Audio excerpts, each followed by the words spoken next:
Monsieur le Premier ministre, 19 milliards d'impôts nouveaux en 2026 sur les Françaises et les Français, les salariés et les entrepreneurs.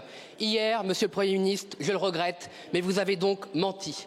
Vous avez réussi à promettre plus de pouvoir d'achat alors que votre budget est une véritable boucherie fiscale pour les classes moyennes et les familles qui paient déjà le plus lourd tribut de tous les pays développés. Pire, Monsieur le Premier ministre, pire. La charge fiscale dans notre pays est tellement insupportable que depuis 4 ans, les impôts ne rentrent plus comme ils le devraient.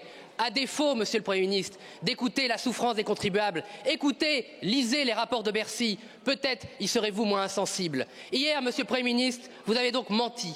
Vous avez loué la valeur travail alors que vous allez geler tous les salaires des fonctionnaires et spolier les pensions de retraités pour 20 milliards d'euros, pas pendant 1 an, pendant 4 ans.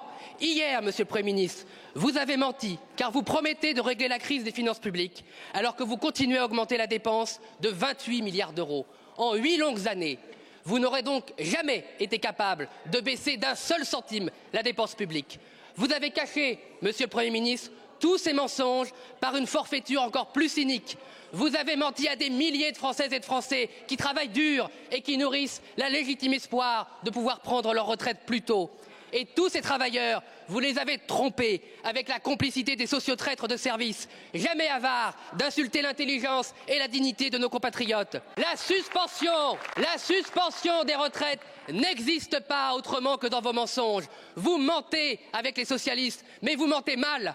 Grâce à la sagacité de Marine Le Pen, vous avez dû avouer depuis hier qu'il n'y avait ni amendement, ni projet de loi, un simple accord d'appareil avec des socialistes qui ne savent rien faire que mentir.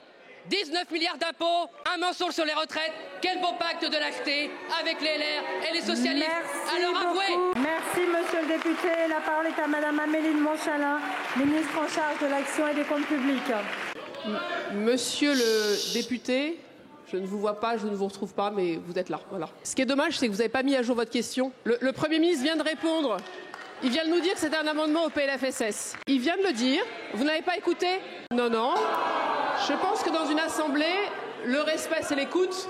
Et quand le Premier ministre parle, je pense que nous pouvons l'écouter. Donc ce sera un amendement au PLFSS du gouvernement que cet hémicycle aura à débattre. Mais, monsieur le député, vous êtes dans une drôle de position puisque vous nous dites ce budget, vous voulez le combattre. Venez débattre. Ne nous censurez pas. Ne prêtez pas à l'idée que c'est dans les urnes que les Français vont voter le budget. Ce n'est pas comme ça que ça se passe. Ce n'est pas comme ça que la Constitution est organisée. Alors je voulais vous dire, dans ce budget, vous parlez de mensonges. Moi je pense qu'il faut nous dire effectivement la vérité. Dans le projet qui est le nôtre, la dépense publique rapportée au PIB baisse. Elle baisse, monsieur le député.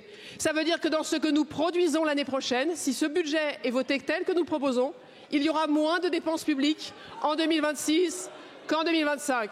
56,8 cette année, 56,4 l'année prochaine.